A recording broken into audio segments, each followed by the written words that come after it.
The ultimatum. The Galactic Confederation diplomatic vessel Eternal Harmony emerged from slip space with graceful precision, its quantum drives humming softly as it approached Earth's modest defense perimeter. High Ambassador Tellar of the Meridian Conclave adjusted his ceremonial mantle, the iridescent fabric shimmering under the bridge lights, highlighting his silvery skin, and the intricate patterns etched into his elongated cranium. Open communications with Earth Central Command, he instructed, his voice betraying none of the dread waning on his four hearts. Behind him, the delegation of 7 species shifted uncomfortably, their collective anxiety palpable in the recycled air.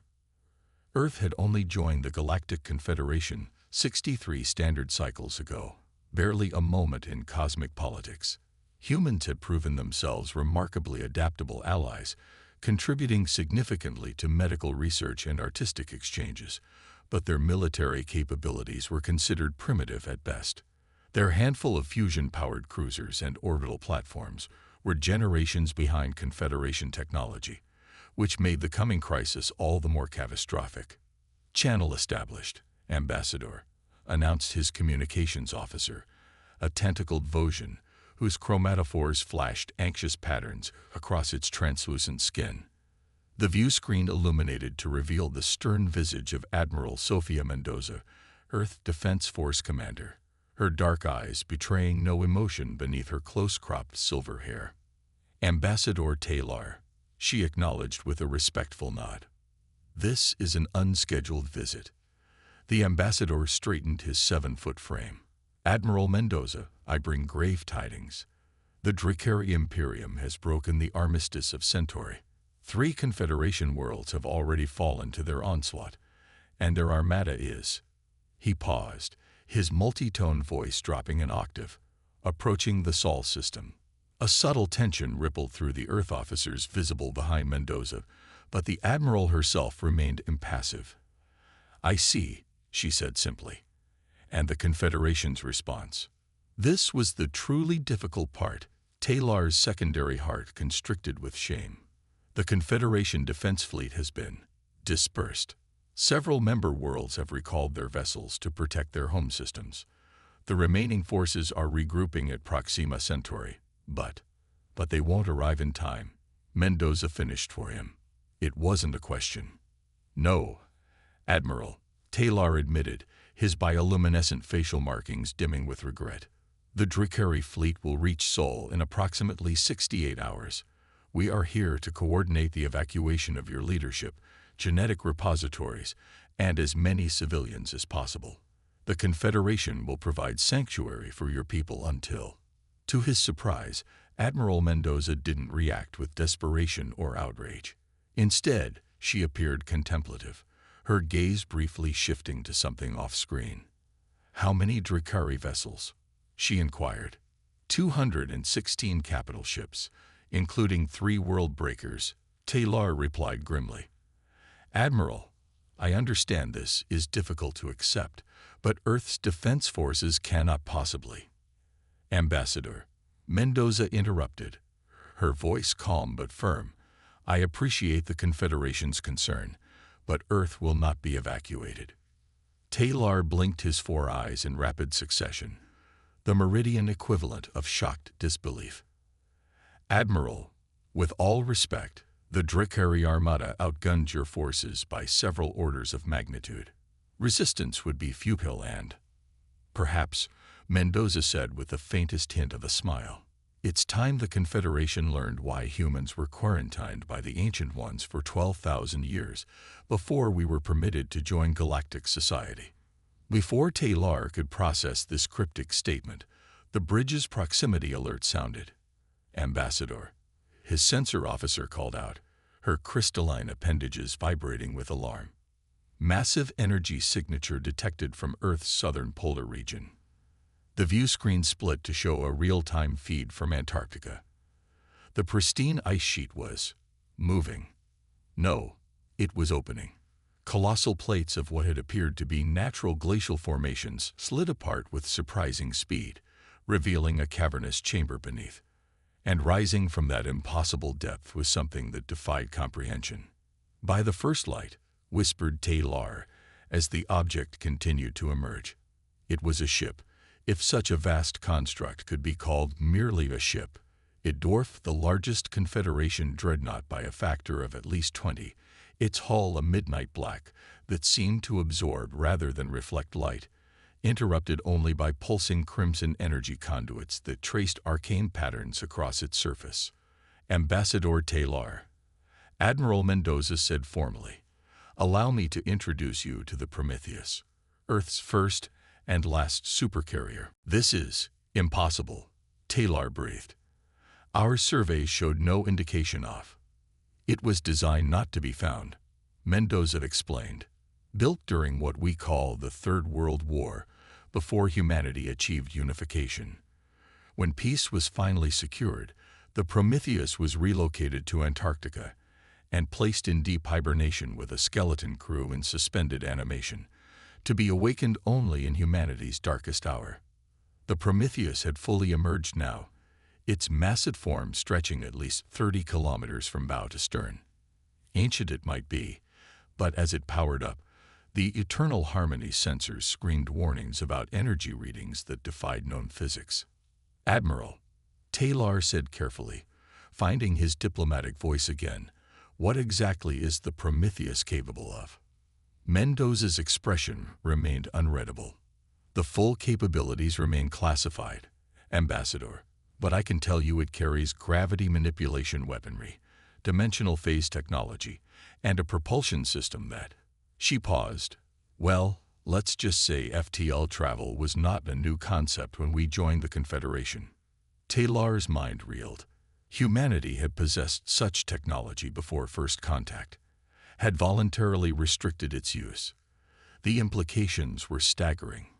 "We've maintained the Prometheus in secret because we understood how its existence would be perceived," Mendoza continued. "Humanity's history is complicated.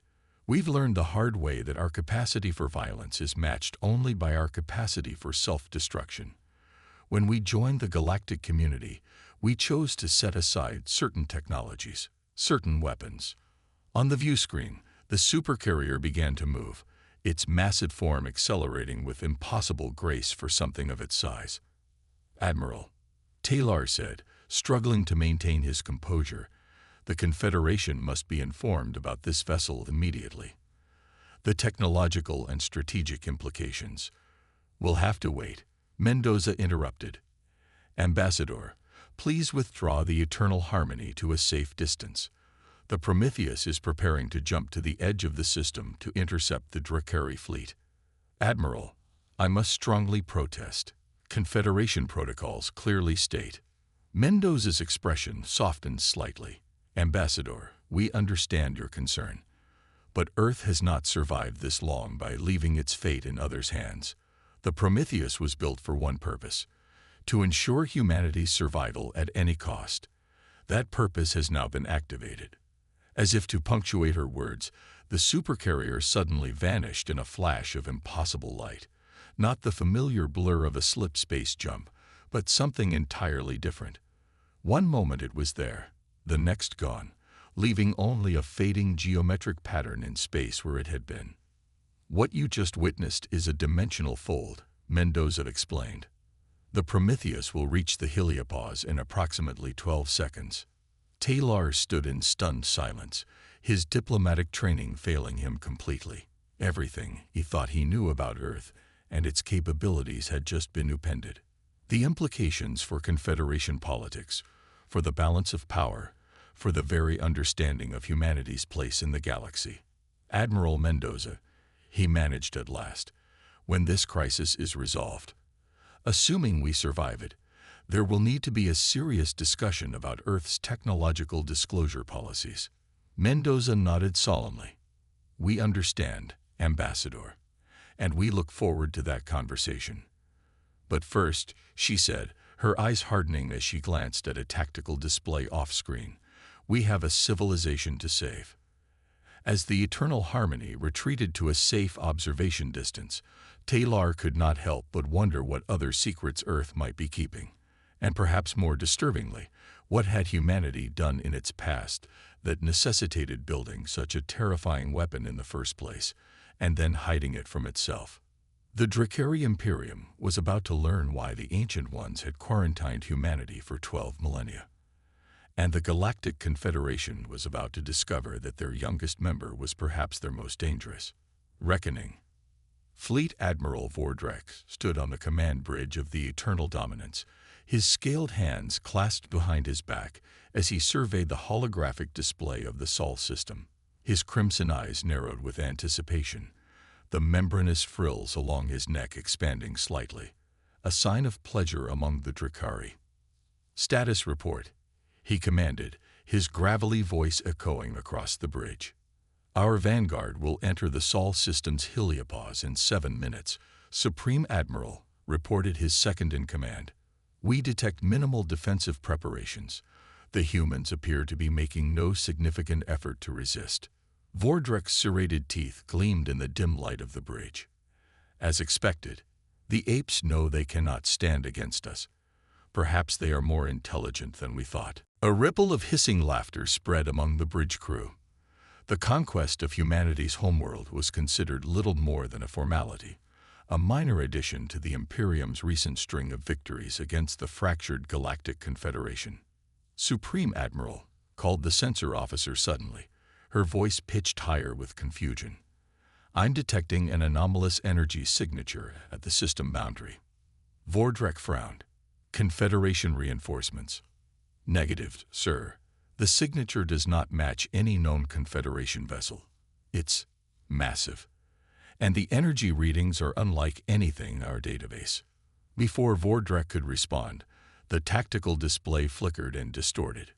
Where moments before there had been empty space ahead of the Dracari fleet, a colossal vessel had appeared, a midnight black leviathan that seemed to devour the starlight around it. "What is that?" Vordrek demanded, his frills now flattening against his neck, a Dracari expression of alarm. "Unknown, Supreme Admiral. It's approximately 30 kilometers in length. Weapons systems. We cannot identify them. Power signature is off the scale of our sensors." "Impossible," Vordrek hissed. "The humans possess no such technology. This must be some kind of deception." The communications officer turned from her station. "Supreme Admiral, we're receiving a transmission from the vessel. Audio only." Vordrek straightened his imposing frame. "Let us hear what tricks the humans attempt before their extinction." The bridge speakers crackled to life with a calm, measured human voice. "Dracari Fleet, this is Commander Ilara Rise of the Earth Defense Force's Supercarrier Prometheus. You have violated Sovereign Confederation space and threatened Earth. You are ordered to reverse course immediately or face the consequences of your aggression." Vordrek's frills vibrated with amusement. "They send a female to threaten us. Respond." After the channel was opened, he spoke with deliberate menace. "Human Commander, your pathetic attempt at intimidation is noted. One vessel, no matter its size, cannot stand against the might of the Dracari Imperium. Surrender your world and your people may survive as our servants." The response came back immediately. "That was your only warning, Admiral." Prometheus engaging. Before Vordrek could retort, the tactical display erupted with alerts. The human vessel was changing. Sections of its hull were reconfiguring, revealing weapon systems of incomprehensible design. A wave of energy pulsed from the Prometheus, and the effects were immediate and devastating. "Supreme Admiral, 53 ships in our vanguard have lost power. They're drifting." Vordrek snarled. "Impossible. Launch all fighter squadrons. Target that vessel with all forward batteries." The Dracari fleet responded with practiced precision, thousands of fighters swarming toward the Prometheus, while the capital ships aligned their planet cracker weapons. The first salvos, enough firepower to reduce a continent to molten slag, streaked toward the human vessel, and passed harmlessly through it. Direct hits confirmed, but no damage. "Supreme Admiral, our weapons are having no effect." Vordrek slammed his fist on the command console. How is this possible? Recalibrate the targeting systems. It's not a targeting error, sir, the weapons officer replied, her voice trembling. The vessel appears to be shifting partially out of phase with normal space. Our weapons can't. Her words were cut short as the bridge lights flickered. The eternal dominance shuddered violently, throwing several crew members to the deck. Report, Vordrek demanded. We've been hit, Supreme Admiral. Some kind of gravitational weapon. Hull integrity compromised on decks 12 through 37. We've lost 20% of our weapon systems. On the tactical display, Vordrek watched with growing horror as the human vessel methodically decimated his fleet. It moved with impossible speed for its size, appearing at one location, unleashing devastation, then vanishing to reappear elsewhere. Drakari ships were being disabled or destroyed at an alarming rate, their mighty weapons useless against this phantom adversary. Supreme Admiral, the communications officer called out, we're receiving a direct transmission from Earth Central Command. Video signal. Show me, Vordrek growled, his confidence now shattered. The main view screen activated to reveal Admiral Sofia Mendoza, her expression stern but not triumphant. Admiral Vordrek, this demonstration of force should make our position clear. The Prometheus represents just one aspect of Earth's defensive capabilities we have chosen not to reveal until now. Vordrek struggled to maintain his composure. What manner of deception is this? Humans are primitive. Your technology is generations behind the Imperium's. Mendoza's expression didn't change. That was a carefully cultivated illusion. Admiral, when humanity unified after our Third World War, we made a choice. Our ancestors had developed technologies that could have led to our extinction, or to our domination of the stars. We chose a third path, restraint. The view screen split to show historical footage, ancient human conflicts, terrible weapons, and finally the construction of what could only be the Prometheus. Our quarantine by the Ancient Ones wasn't imposed on us, Admiral Vordrek. It was requested by us. We knew we weren't ready to join galactic society, not with the power we possessed and the violence in our history. So we hid our most dangerous technologies, even from ourselves, preserving them only as a last resort. Vordrek's mind raced, reassessing everything the Imperium thought it knew about humans. You expect me to believe your species voluntarily restricted its power? No species would do such a thing.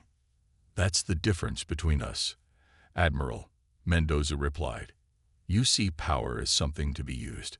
We've learned it's something to be respected, and sometimes feared.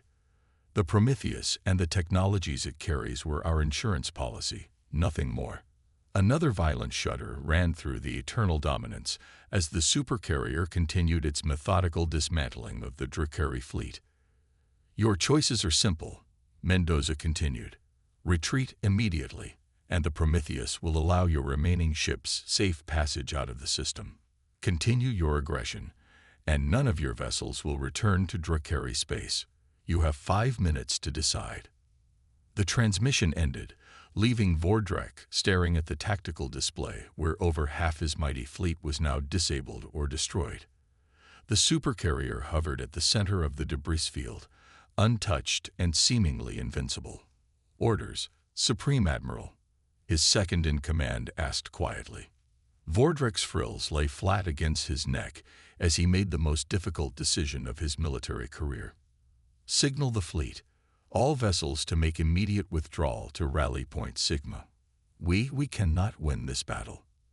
As the battered remnants of the Drakari Armada limped away from the Sol system, Ambassador Taylor stood on the observation deck of the Eternal Harmony, watching the Prometheus escort the defeated invaders to the system's edge. Admiral Mendoza joined him, her uniform pristine, as if this had been just another day at command. Your supercarrier is returning to Earth, Taylor asked quietly. Yes, Mendoza confirmed.